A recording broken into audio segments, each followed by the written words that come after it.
Hai teman-teman, halo tell you. Kita akan melanjutkan perkuliahan kita di Remote Invocation di materi kedua, yaitu Remote Procedure Call atau RPC. Ya, pada pertemuan sebelumnya kita telah membahas Request Response Protocol. Nah, pada video ini kita akan membahas RPC. Baik, kita mulai.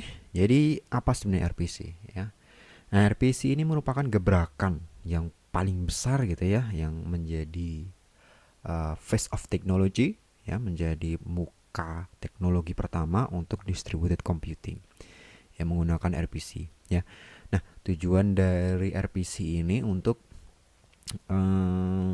membuat pemrograman, ya bahasa-bahasa pemrograman yang digunakan untuk distribusi, ya, programming of distributed system, ya, sistem distribusi programming ini kelihatan sama semuanya, semua similar, semua kelihatan sama. Jika enggak, mereka menggunakan pemrograman konvensional, ya, bisa menggunakan RPC. Nah, tujuannya untuk mencapai level tinggi transparansi distribusi. Ya, untuk mencapai transparansi distribusi itu menggunakan RPC, ya. Dalam RPC, ya, prosedur di remote mesin, ya. Di alias remote mesin ini adalah server, teman-teman, ya. Prosedur di remote mesin itu bisa dipanggil seolah-olah prosedurnya itu ada di local space-nya, ya, ada di local space, ya, dipanggil, ya, berdasarkan di local space-nya. Jadi apa ya istilahnya kalau di local space itu ada cache, ya, istilahnya ada cache yang disimpan di komputer klien, ya, yang digunakan untuk melakukan proses RPC, ya. Jadi bisa distribusi, ya. Pertama bisa distribusi, yang kedua tentu saja mengurangi load komunikasi. Nah, ini adalah prosedur bagaimana RPC berlangsung, ya. Kita mulai dari klien. Nah, di client code, nanti client code itu masuk ke client stop masuk ke RPC runtime. Ada network, ya, berhubungan, kemudian dari RPC runtime-nya si server naik ke server stop, naik ke server code. Nah, dari perubahan client code menjadi client stop ini merupakan model kompresi, ya, namanya marshalling, ya. Kalau turun, ya, client stop ke client code menuju client stop ini namanya marshalling. Sebaliknya, jika dari server stop menuju server code atau client stop menuju client code, itu disebut sebagai unmarshalling. Tentu teman-teman telah belajar apa itu marshalling dan unmarshalling di pertemuan sebelumnya. Saya harap teman-teman untuk melihat kembali apa itu marshalling dan unmarshalling. Nah, ini sequence-nya bagaimana, ya? Mari kita lihat, ya. Yang pertama, klien akan memanggil namanya client stop, ya. Ya, client stop ini merupakan prosedur lokal, ya. Prosedur lokal, ya, di mana parameternya itu nanti ditumpuk-tumpuk, ya, di-push tumpuk-tumpuk dalam sebuah stack, ya, dalam sebuah stack. Nah, kemudian client stop ini akan melakukan packing, ya, parameter-parameter tadi di packing menjadi sebuah pesan, ya. Dan membuat sistem call-nya ini untuk mengirimkan pesannya, ya, mengirimkan pesannya. Nah, proses packing, ya, proses packing dari client stop ini disebut sebagai marshalling, ya. Kemudian, ya, setelah itu klien, ya, klien operating sistemnya akan mengirimkan pesannya dengan RPC runtime, ya, dengan RPC runtime menuju mesin, ya, mesin remote atau servernya. Nah, setelah ini local operating system yang ada di server itu akan menerima pesannya dahulu, kemudian akan membawanya ke server stop, ya, kemudian akan membawanya ke server stop. Nah, server stop akan membuka, ya, mengunpack istilahnya parameter-parameter yang ada di dalam pesannya, ya, parameter-parameter yang ada pesannya yang dikirimkan oleh klien. Prosesnya disebut sebagai marshalling, ya, sebagai marshalling. Dan terakhir nanti server memanggil stop call untuk server prosedur. Kemudian eh, apa namanya? Setelah prosesnya dilakukan, ya, lain-lainnya dilakukan, si server akan mengirimkan balik, ya, mengirimkan balik kepada klien. Nah, urutannya sama seperti dari 1 ke 5, ya, tapi dari point of view-nya si server. Itu sequence event ya. Jadi teman-teman, bagaimana RPC itu berlangsung. Nah, role-role-nya bagaimana saja? Mari kita lihat ya. Client proses ya, dia memiliki tiga apa namanya metode ya, tiga prosedur ya. Pertama client programnya itu saja, kemudian stubnya dan communication modulnya. Ya, nanti pertama client program menuju client stub, kemudian menuju communication module, dia send request, ada communication module dari sisi server, kemudian ada dispatcher masuk ke server stub, masuk ke service prosedur. Dan ini akan, ya, kalau mau replay berarti dibalik. Jadi dari service prosedur menuju ke server stub, menuju dispatcher, kemudian ke communication module, masuk ke communicationnya modul si klien di client stub dan menuju ke client program. Ya, ini role-nya tadi ya, dari flowchart menjadi apa namanya figure of process-nya. Nah, ini ada dua jenis gitu ya. Ada dua jenis interaksi yang ada di RPC ya. Ada disebut sebagai traditional client server dan ada yang namanya asynchronous. Nah, di gambar A ini merupakan interaksi tradisional dari RPC ya, di mana klien ya memanggil remote prosedur, kemudian dikirimkan menuju server ya sebagai request. Server memproses ya, kemudian server membalas balasannya ya, membalas pesan dari klien ya menuju klien. Nah, semasa klien menunggu ini ya tidak melakukan apa-apa ya, ada yang blocking juga. Kemudian di yang model asinkronus, nah, klien itu akan memanggil remote prosedur ya, masuk request menuju server dan akan langsung dibalas accept request yang menyatakan bahwa pesannya ini sudah diterima gitu, istilahnya ada penerimaan pesan ya, pesanmu sudah diterima, pesan kalian sudah diterima ya, mengabari saja dahulu, nanti prosesnya balasan pesannya itu nanti gitu ya. Cuma saya ngasih tahu kalau si kliennya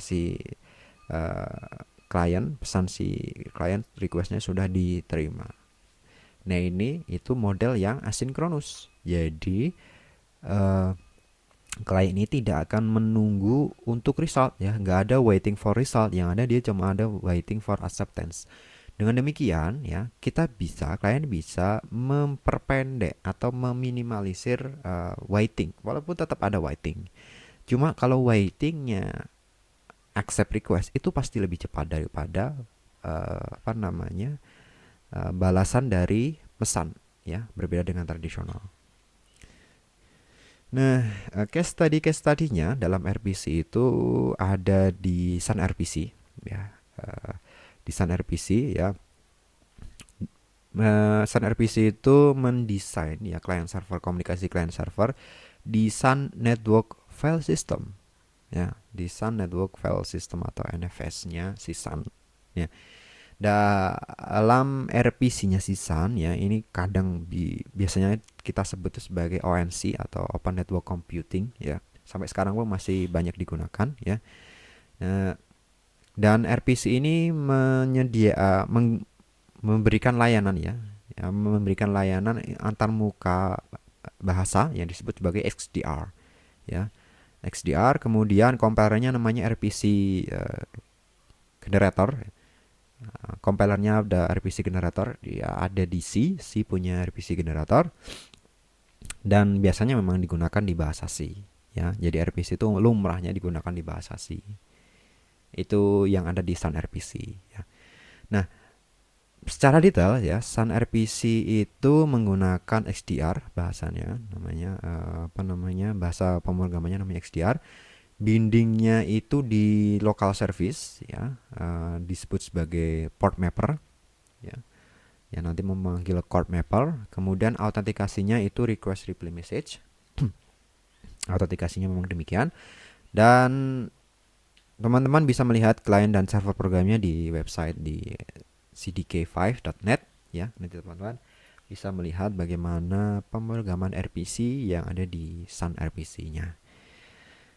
Nah, ada beberapa isu-isu ya yang penting dalam memahami Sun RPC. Yang pertama adalah pemrograman dengan antarmuka. Ya, pemrograman dengan antarmuka. Jadi ini penting untuk diketahui karena kita menggunakan antarmuka pemrograman yang telah disediakan, dedicated gitu istilahnya. Ya, antarmuka dalam distribusi sistem ya, ini contohnya adalah modular programming, exploration to distribute system, dan software evolution. Kemudian interface definition language ini mengizinkan prosedur-prosedur itu dapat diimplementasikan dalam bahasa-bahasa yang berbeda ya, dan bisa memanggil bahasa lainnya. Jadi Sun RPC itu memiliki kemampuan untuk mengeneralisasi seluruh bahasa dan seluruh bahasa pemrograman dalam konteks ini, mengeneralisasi seluruh bahasa pemrograman, dan mereka tuh bisa saling berkomunikasi antar entitas ya. Bahasa pemrogramannya beda tapi bisa saling berkomunikasi. Kemudian ada semantik yang ada dalam RPC ya, namanya RPC call semantik ya. Dalam semantiknya itu ada 3 jenis ya. Ada maybe semantik, ada at least one, dan ada at most ones ya. Itu ada tiga semantiknya. Kemudian ada transparansi ya, itu isu-isu yang ada di RPC. Programming interface, kemudian semantiknya, dan transparansinya. Nah, mari kita lihat semantik-semantik yang ada di dalam RPC ya. Jadi semantiknya ada 3 ya. Jadi ada maybe, ada at least once, ada at most once. Nah, perbedaannya apa? Perbedaannya dilihat dari retransmit request message. Ada nggak transmisi ulang request message-nya? Ya. Dan ada nggak duplicate filteringnya? Ya. Jika kalau request-nya duplicate bagaimana? Ya, gitu. Kemudian yang ketiga, ada nggak re-execute prosedur? Ada nggak prosedur yang dieksekusi ulang? Ada nggak request yang prosedurnya sama yang dieksekusi ulang? Atau ada nggak retransmit balasannya? Nah, semantiknya itu dibedakan berdasarkan 3 ya. Ada retransmit request message-nya enggak, ada duplicate-nya enggak, dan ada re-execute prosedur atau retransmit reply-nya. Kalau di maybe, semantik maybe, dia tidak ada retransmit request message-nya. Dia tidak pakai filtering duplicate, dan dia tidak ada re-execute prosedur atau retransmit reply. Ya, dia tidak ada. Di maybe itu tidak ada garansi ketiga-tiganya. Kalau at least once, dia bisa retransmit request ya, dia bisa retransmit tapi tidak memberikan duplicate filtering ya. Jadi bisa saja request ID yang sama, request message yang sama masuk. Dan si at least once itu memiliki re-execute prosedur. Ya, oleh karena tidak ada duplicate filtering, ya berarti dia ada re-execute prosedur. Nah, kalau di at most once, ya, at most once dia itu benar-benar mengeksekusi sekali. Dia ada retransmit request message, ya. Dia boleh retransmit, tapi dia ada filtering, ya, dia ada filtering ya. Kalau ada request message yang sama, dia filtering. Kemudian ya, ada yang namanya retransmit reply ya, untuk mengirimkan ulang balasan.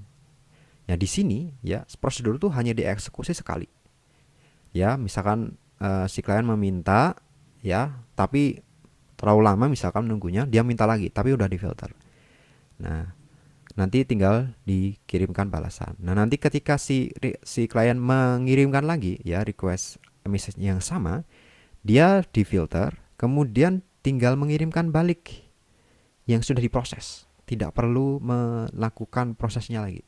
Ya, tidak perlu melakukan prosedurnya lagi. Tidak perlu mengeksekut prosedurnya lagi. Itu semantik-semantik yang ada dalam RPC. Kemudian ya, ini penjelasannya ya. remote procedure call ya, ini hanya dieksekusi sekali atau enggak sama sekali ya. Ini semantik itu, maybe semantik itu muncul ketika mungkin kalau value tolerance itu nggak diaplikasikan ya, nggak masalah, hilang nggak masalah, nggak hilang juga syukur gitu ya. Jadi maybe semantik bisa diterapkan. Dan maybe semantik itu sangat berguna untuk aplikasi yang mana mungkin sering terjadi kegagalan ya. Sering terjadi kegagalan dan gagal itu nggak masalah. Ya, gagal itu nggak masalah ya. Ketika mengirimkan gagalan itu nggak masalah. Itu biasanya maybe semantik digunakan. Kalau at least one semantik itu dapat ditempuh ya, dapat di-achieve dalam dan dengan menggunakan retransmission ya dari request message-nya. Jadi di sini itu mengcover ya, menangani masalah omission ya. Masalah omission tuh bisa ditangani di at least one semantik ya. Kemudian at most once ini benar-benar hanya dieksekusi sekali ya, hanya bisa dieksekusi sekali dan tidak akan dieksekusi untuk kedua kalinya. Nah, itu apa namanya RPC yang kita jelaskan teman-teman. Jadi dalam RPC ya itu kita harus mengetahui apa programming interface-nya, kemudian semantiknya ya, semantiknya ada 3, ada maybe, at least one, at most one, kemudian transparansinya. Itu materi kita di RPC. Terima kasih teman-teman.